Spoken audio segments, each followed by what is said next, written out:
Hello and welcome.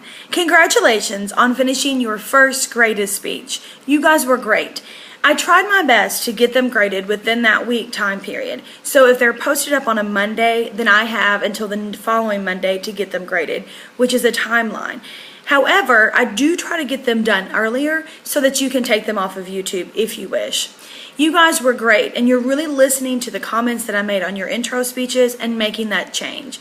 A couple of just general notes. One, if I've said to change your outline to refer to lecture notes, please do that.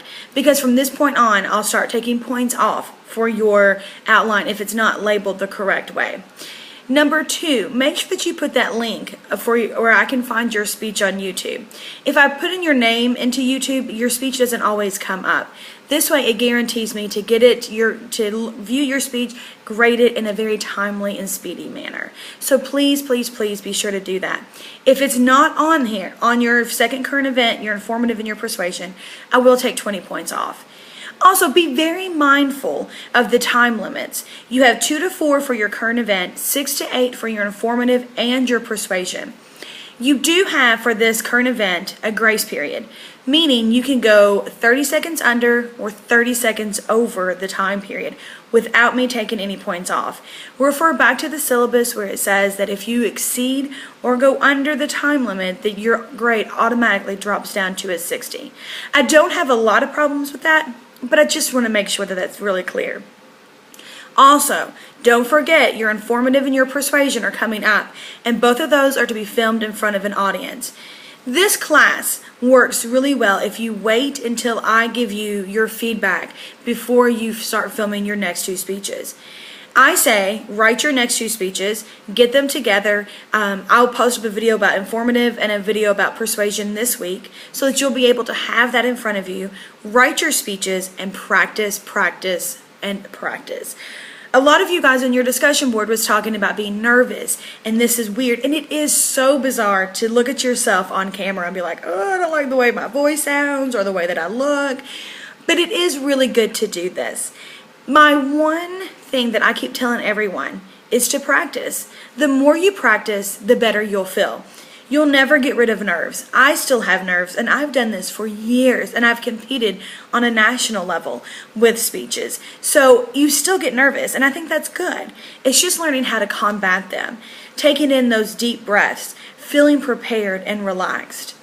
For your informative and your persuasion speeches that have to be in front of an audience of 6 people in a neutral place. So try to step away from your house. Go to a boardroom. Go to a school. If there is a campus nearby, go to one of the classes. Try that. Go to the library, your local library, and see if they have a meeting room that you can set in. And get your 6 people. But only film yourself 1 time, which could make that kind of difficult because we do rely on the fact that we can stop at any point, delete it, and then go back.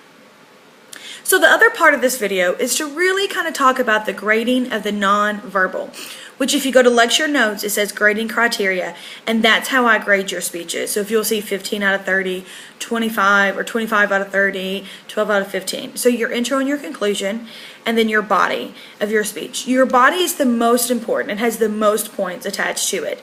I'm looking at transition sentences. I'm looking at how you develop your speech. Does it flow? Is your outline correct? Is the camera angle the right way? All of that good stuff. But the last part, the second part that has the most points is nonverbal, which is super important.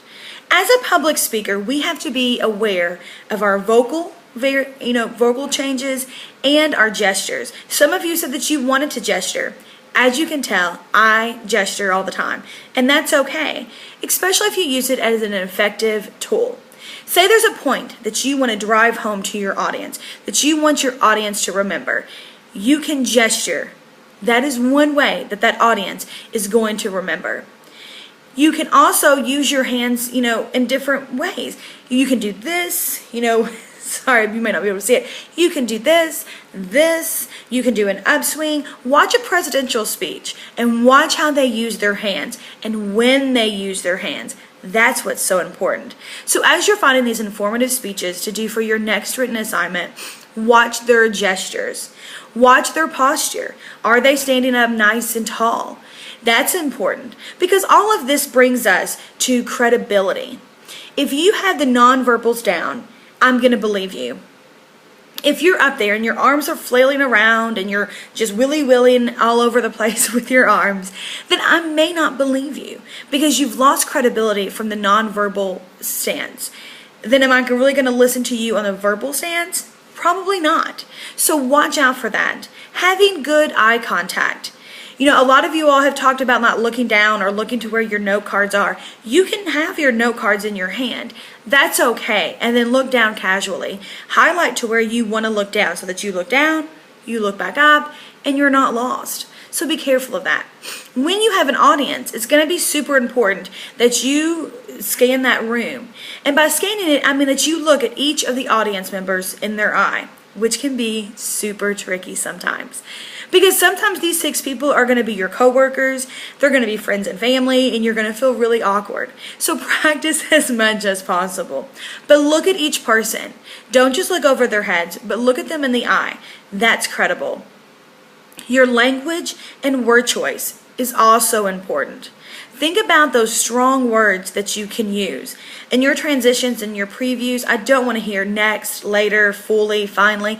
Just think of another way to present that. Think about using quotes or statistics throughout your speech and use it that way. That's a great way and a great tool to kind of grab people at their attention.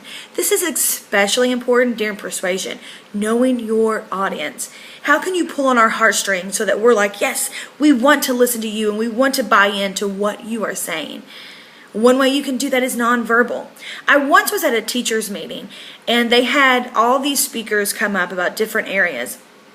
And this one lady come up, and these teachers they thought were experts or distinguished, and they're in that kind of category.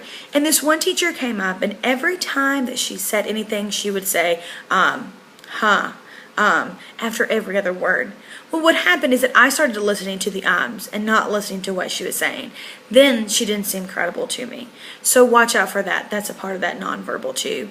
Think about your vocal tone. Think about maybe rising your pitch or lowering your pitch when you really want something to happen.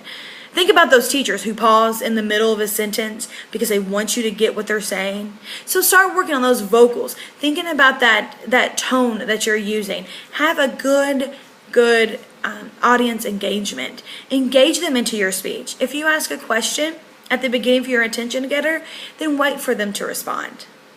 All right, friends, good luck on your next assignment and good luck with your current event number 2.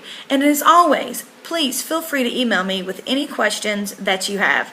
And I'll see you soon.